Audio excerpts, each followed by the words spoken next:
मैं तुमसे सच सच कहता हूं,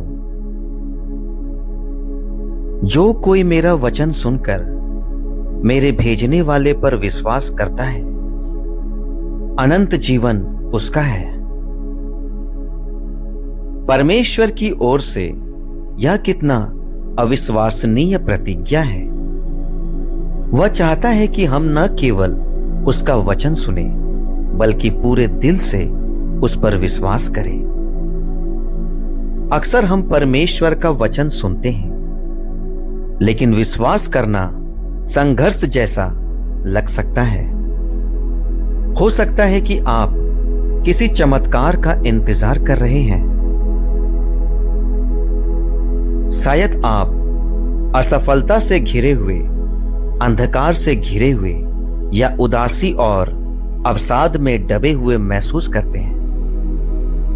शायद आपका विश्वास इतना कम हो कि परमेश्वर पर विश्वास करना लगभग असंभव लगता हो। फिर भी मेरे दोस्तों, जब हम उसका वचन सुनते हैं और उस पर विश्वास करना चुनते हैं, तो वह हमें अनंत जीवन, आनंद, शांति और विजय से भरा जीवन देने का वादा करते हैं।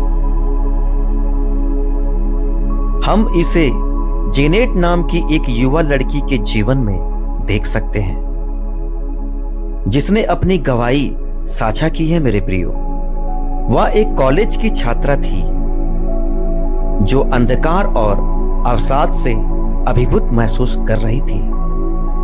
इस कठिन समय में उसके लिए कुछ भी सही नहीं लग रहा था। अपने संघर्षों के बीच उसकी मां ने उसे चेन्नई के वानगारामन में चमत्कार उपास प्रार्थना कार्यक्रम में शामिल करने के लिए आमंत्रित किया। जेनेट ने यह कहते हुए विरोध किया कि उसे इसमें कोई दिलचस्पी नहीं है, लेकिन उसकी मां, जो दृढ़ और विश्वास से भरी हुई थी, उसने उसे आने के लिए आग्रह किया, यह वादा करते हुए कि उसका जीवन बदल सकता है। अनिच्छा से जेनेट सहमत हो गई और अपनी मां के साथ चली गई। जब वह उपास प्रार्थना में बैठी कहे गए वचनों को सुन रही थी और उसने अपने जीवन पर विचार किया और सोचा, मैं बहुत अकेली महसूस करती हूं, अंधकार से घिरी हुई हूं। क्या मेरा जीवन वास्तव में बदल सकता है? क्या मेरी सारी परेशानियां कभी खत्म होगी? प्रार्थना के दौरान डॉक्टर पॉल दिनाकरन ने भविष्यवाणी करते हुए उसका नाम पुकारा और लोगों की समस्याओं का वर्णन करना शुरू किया। जेनेट ने सोचा, वे इतने सारे लोगों के नाम पुकार रहे हैं, क्या वे कभी मेरा नाम पुकारें? तभी डॉक्टर पॉल दिनाकरन ने उसका नाम पुकारा और कहा, जेनेट, तुम्हारे जीवन का सारा अंधकार दूर हो रहा है, मुक्ति पाओ। उसी क्षण जेनेट ने अपने हृदय में एक अवर्णनीय शांति महसूस की। अगले दिन जब वह कॉलेज गई, तो उसने यह उल्लेखनीय अंतर देखा। सब कुछ बदल सा गया था। जो अंधकार कभी उसके जीवन को घेरे हुए था, वह चला गया था। उस दिन से उसने यीशु के लिए जीवन जीना शुरू कर दिया, जो उसके आनंद और उद्देश्य से भरा हुआ था। मेरे मित्रों, कई बार हम परमेश्वर का वचन सुनते हैं और उसके बारे में जानते हैं, फिर भी हमारी समस्याएं, अवसाद और जीवन की भारी चुनौतियां हमारे लिए विश्वास को थामे रखना बहुत कठिन बना देती है।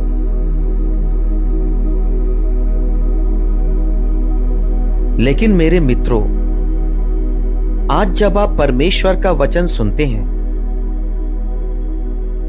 तो यीशु पर विश्वास करना चुनें, जो आपके दुखों को आनंद में बदल सकता है। उसने आपके लिए अपना जीवन दिया, कब्र से फिर जी उठा और आज आपको आशा और विजय दिलाने के लिए जीवित है मेरे प्रियो।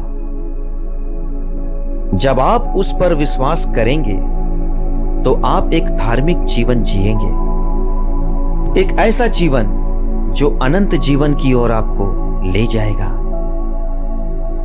आपके आसपास का सारा अंधकार दूर हो जाएगा, आपका दुख सुखी में बदल जाएगा मेरे प्रियो, और आपके शरीर की हर बीमारी ठीक हो जाएगी।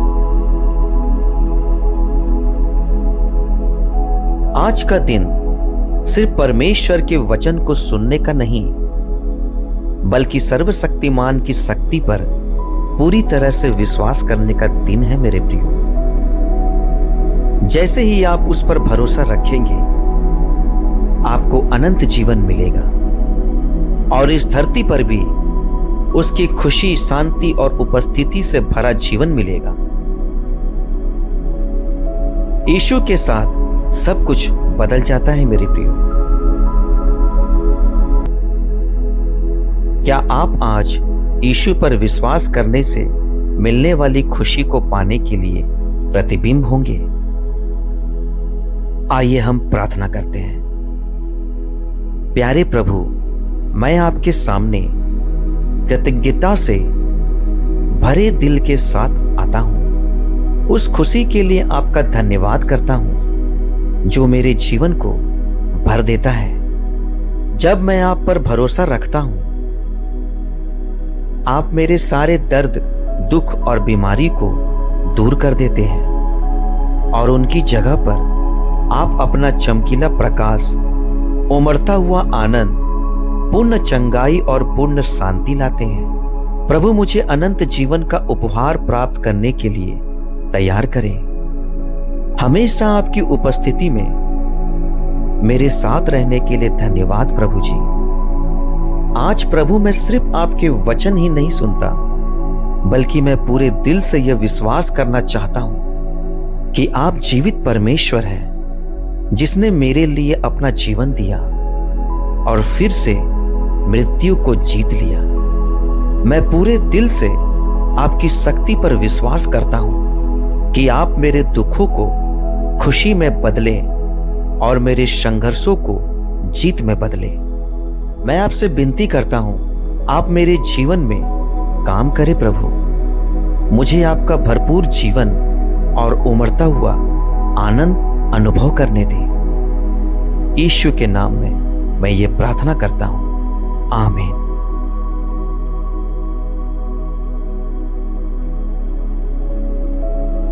परमेश्वर आप सभी को आशीष दे मेरे प्रियो।